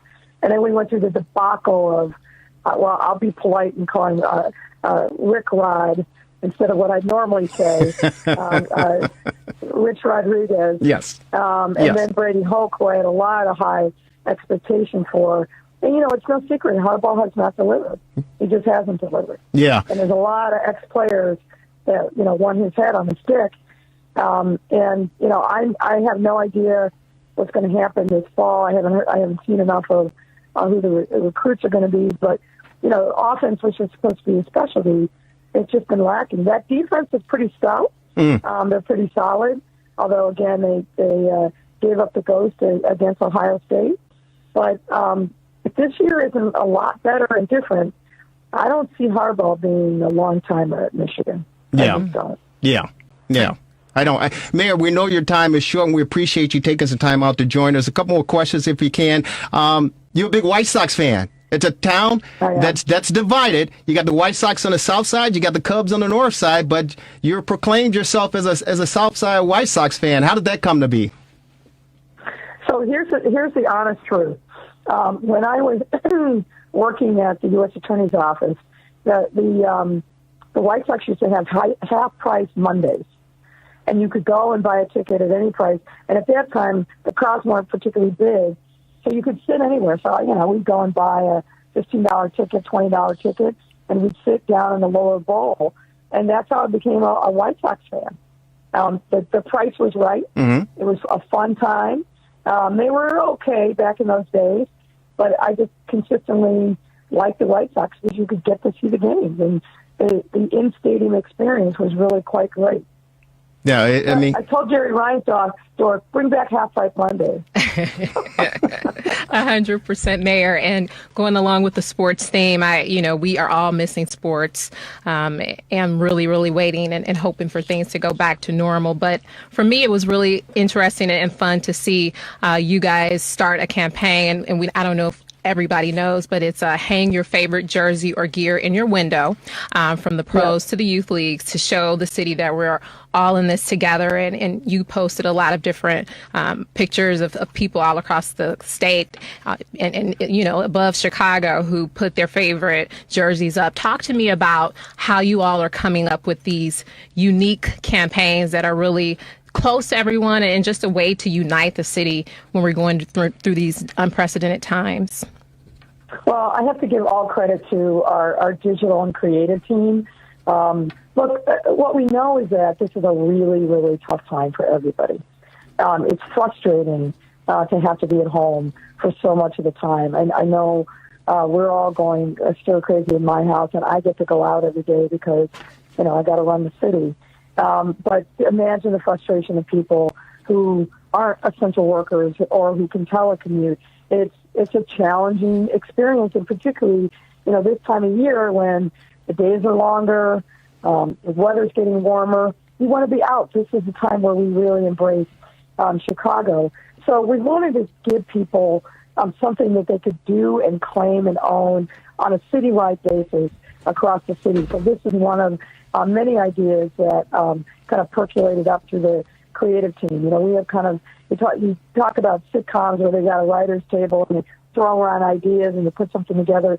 We have a similar thing with our creative and digital teams where we're coming up with a lot of different ideas that really help celebrate Chicago and Chicagoans and give people a distraction from what can seem like long, monotonous days staying at home.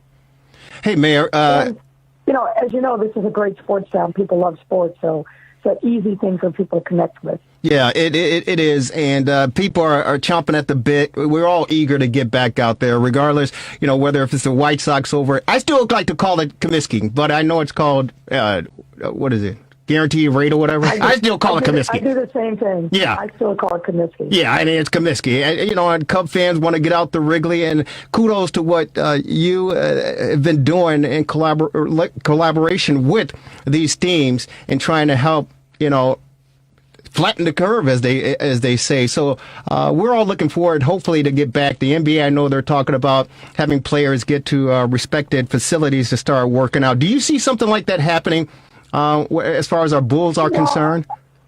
I think there's a lot of conversation at the league level about what can be done. I know the NBA is thinking about it. I think the hockey is also thinking about it. It would be some truncated end of the season, probably without fans in the arenas.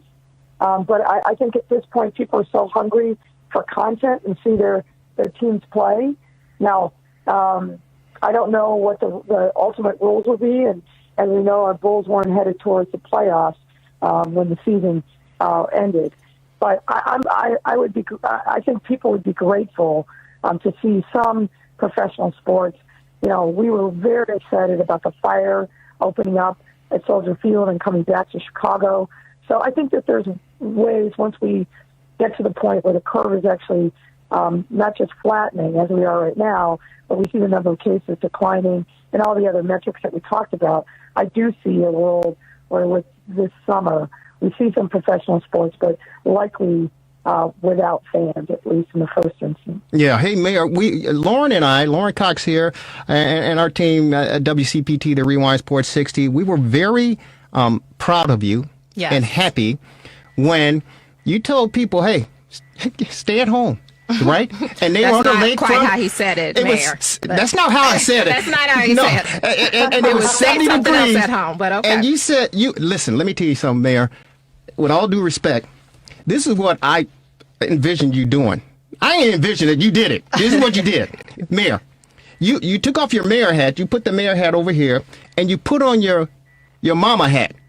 You put on your mama hat, and you say, hey, y'all, with all due respect, Mayor, you said, hey, y'all get y'all asses in the house. I ain't gonna tell you no more. Hashtag we are not playing. Hashtag we are not playing. And that's a real hashtag that they have. We are not playing. I love it. So Chicago. Man, that was classic. You shook some people up with that one. I saw one tweet that I thought was very, very funny. I thought there's a lot of them are funny, but one in particular where they said, Mayor Lightfoot is that mom who turned the car around. And as my daughter was asked, I am that mom. I'm not playing. Let me tell you something. I think, the black folks, we know that you got that in you. Black women, that's how, hey, Big Mama, the whole nine yards. My mother, let me tell you something. My mom, you got out of line, she'd beat you like a drum. And if you got out of line down the street, Your friend's mama beat you like a drum and then send you home, and then your mama beat you like a drum. So we know it. But I think some of the other folks in Chicago is kind of like, hey, wait a minute. Hey, I've never seen this side of Lori before. Hey, whoa, take it easy now. Hey, Mayor, before we let you go, I got to ask you, one of the biggest stories in Chicago, the news of the day, and it's unfortunate, and it literally nearly brought tears to my eyes to see the video, and I'm sure you've seen it and heard about it, but the party on the west side, I watched it. Credit to WGN Channel 9. They have 20 minutes of footage of this video that was sent and is circulating. But it nearly brought me to tears to see these west side young people partying the way that they were partying after you've clearly stated, and the governor clearly stated, stay at home. And they were at somebody's home. But for them to be partying the way that they were partying, irresponsible, some of them had masks on, but the carousing and everything that was going on, it was just a big disappointment. What are your feelings? Well, I'll keep it clean, but it's just stupid. They're putting their lives at risk for a momentary pleasure. And look, I get you're young, maybe don't have impulse control. But this is just stupid. And so we're actively investigating that. I've been in contact with the police department, also our business affairs department. We're going to find out, not just there were other parties over the course of the weekend. This is not going to be a thing that we're going to tolerate. I've been very, very clear about it. Unclear if this was a private home or an Airbnb. God help them if it was an Airbnb, because that's going to be the last of them. But we can't have this in our city. We have made substantial progress in flattening the curve of this virus, meaning really starting to see the number of cases doubling. We started out at 2 to 3 days. We're now at 16 days and climbing. That is great progress.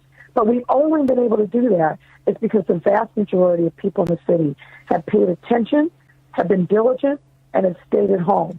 And we are not going to start the weekends of warm weather with people, as my mother would say, acting a fool out in somebody's house, out on the street. We're not going to have that.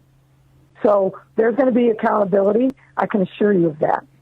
Well, Mayor, I appreciate that, and thank you. And I hope that all of Chicago are listening to this, and it certainly will replay on our Facebook page, all our social media platforms.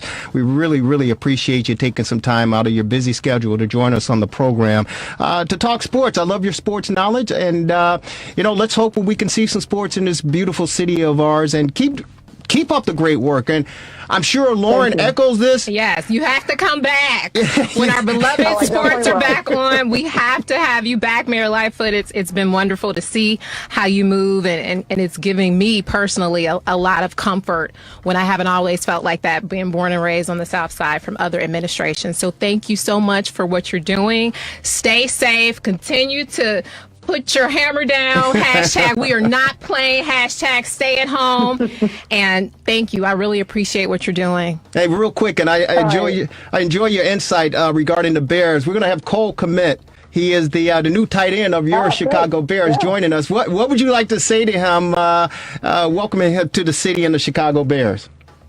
Well, I welcome and get ready. There's a lot of expectations on that young man.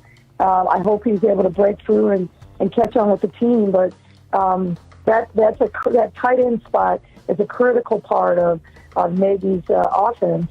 And what I've read about him, I don't remember seeing much of him because, I'm a Michigan fan, so Notre Dame's not my thing. But, I hope he embraces this opportunity with gusto and wish him much success.